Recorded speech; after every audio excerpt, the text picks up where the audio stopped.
Welcome back. So for today's video mga guys, we have another product to try and to demo or to try nga mga guys, no. This is it. This is an electric eyebrow trimmer. Ayan. Electric. So makakuryente siya mga guys. So alam niyo naman na yung kilay natin is so bushy. Mga makakapayong ano ba guys, 'di ba? Yung malalago mga kilay. Jam, this is it, pansit. Ito try na natin to kung ox ba itong gamitin. So if you are interested, please keep on watching and don't forget to like and subscribe.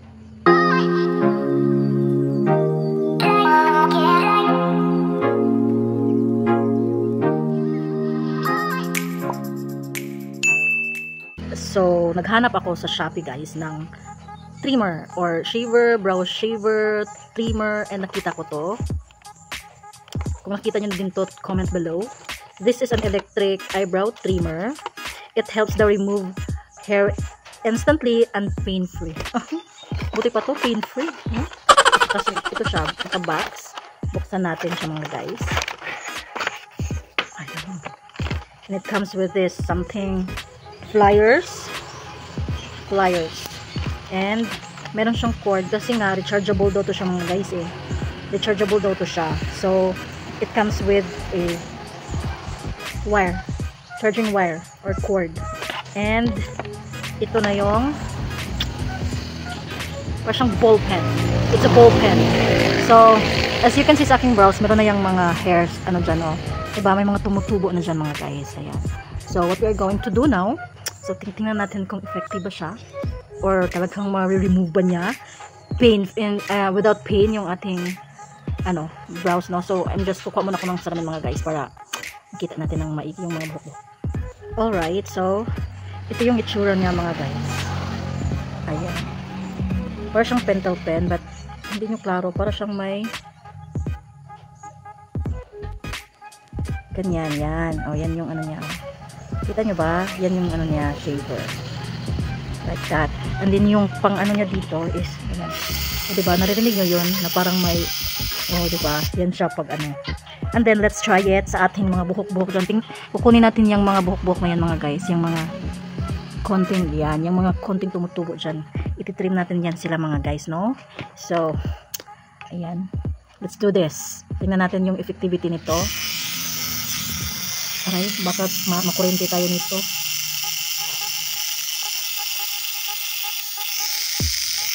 Medyo parang impaak sa mga guys. Mamaak siya. Medyo may something. Hindi naman siya ganong masakit.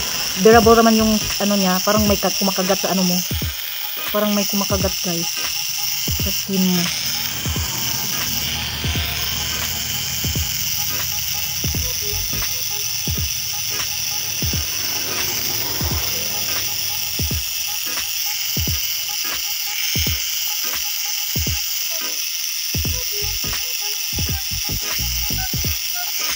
So ayan, nakita niyo ba?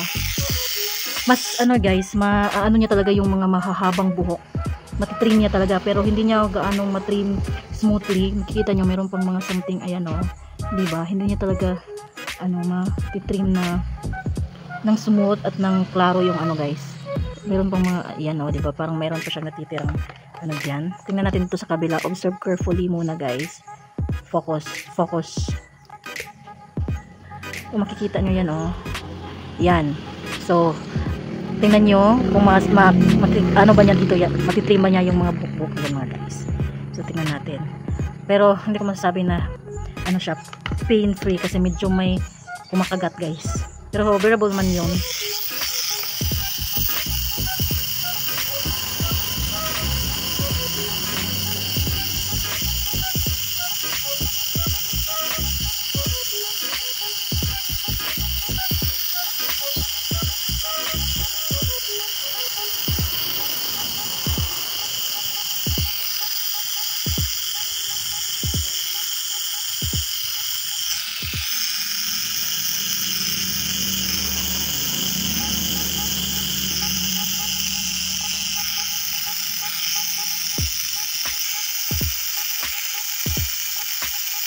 Meron dito akong mga buhok-buhok gano'n. Titingnan ko kung ano ba niya.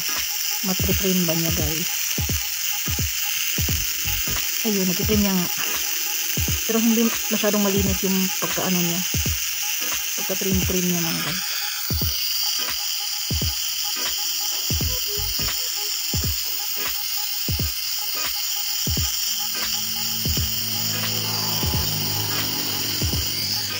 Ayan, tingnan natin kung nalinis ba. So, diba? So, natitrim naman niya yung mga buhok ko dito, pero hindi siya gaanong malinis na pagka-trim mga guys. Saka yung dito, kinuha ko na rin. And yung sa kabila, ayan. So, natitrim naman ito, yung mga mahabang brows natin, pero hindi malinis yung pagka-ano niya guys. Hindi talaga smooth at malinis yung kanyang effect mga guys, no? As you can see naman. Ay, parang nahuhulog na ako dito sa pinag-uupuan ko. And then, medyo mainit siya. Yeah. Pag naka-on siya, medyo iinit yung ano niya dito. Oh. Para kasi itong ano steel or bakal na something like that. Iinit siya pag, ganyan oh. Pag ano mo, mainit siya mga guys. Wait lang. Anuhin natin konti. Linisin natin konti.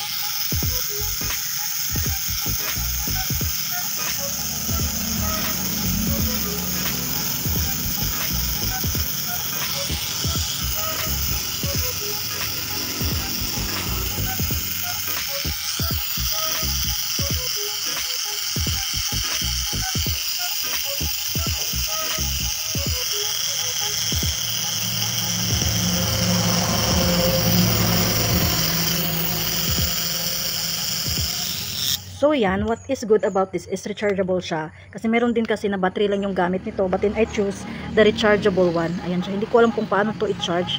Pero ganito lang siya. Oh, ganyan. Ito ba? Ayan. Diyan mo siya i-charge. Tsaka isasaksak lang yun sa may charger mga guys. Sa mga cellphone nyo. Ayan. Ganyan mga guys. So thank you so much for watching.